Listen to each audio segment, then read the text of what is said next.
नमस्कार शेतकरी बंधूंनो, माझे नाव अमित संजय पालवे, राहणार सावरगाव, तालुका मोताळा, जिल्हा बुलढाणा. माझा मोबाईल नंबर 8010 243051. गेल्या मागील वर्षी 2024मध्ये मी निर्मल सीड्स कंपनीचं रायझामिका आणि वायुसंजीवनी याची बीज प्रक्रियेसाठी वापर केला होता हरभऱ्यासाठी. म्हणजे माझ्याकडे 3 एकर शेत आहे, तर मी एका एकरसाठी याचा ट्रायल बेसिसवर वापर केला होता बीज प्रक्रियेसाठी. तर रायझामिका आणि बायोसंजीवनी या दोन्हीमध्ये ट्रायकोडर्मा, सुडोमोनास आणि मायकोरायझा असे 3 घटक आहेत. हे तिन्ही घटक जे आहेत ते आपल्या हरभऱ्याची मुळांची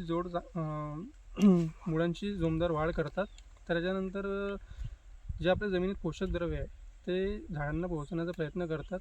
जे आपल्या जमिनीत खतं आहेत, NPK जे आहेत ते झाडापर्यंत पोहोचवण्याचा प्रयत्न करतात. आणि तसं मी मागच्या वर्षी एका एकरमध्ये मला 12 क्विंटलचा ॲव्हरेज आला होता हरभऱ्याचा, आणि ज्याच्यामध्ये मी वापरलेलं नाही त्याच्यात मला 8.5 ते 9 क्विंटल हार्डली 8 असा. तर मागच्या वर्षी मी वापरल्यामुळे मला खूप छान रिझल्ट आले. तसेच मी मागच्या वर्षी वापरल्यानंतर ह्या खरीप सीझन 2025मध्ये तुरीमध्ये वापर केला होता. तर तुरीचं पण माझी एकदम व्यवस्थित बेस्ट क्वालिटी आहे. ते ह्या शेतामध्ये उभा आहे, तूर माझी दुसऱ्या शेतामध्ये आहे, त्याच्यामुळे मी दाखवू नाही शकत सध्या. तर आता माझी 2025मध्ये हरभऱ्याची पेरणी आहे. त्या पेरणीमध्ये माझ्या 3 एकर शेतमध्ये 3 एकर शेतमध्ये एकरी 100 ग्रॅम रायझामिका आणि 1 किलो बायोसंजीवनी या दोन्हीचा वापर करणार आहे. तर तुम्ही पण याचा वापर करू शकतात. खूप छान रिझल्ट आहेत.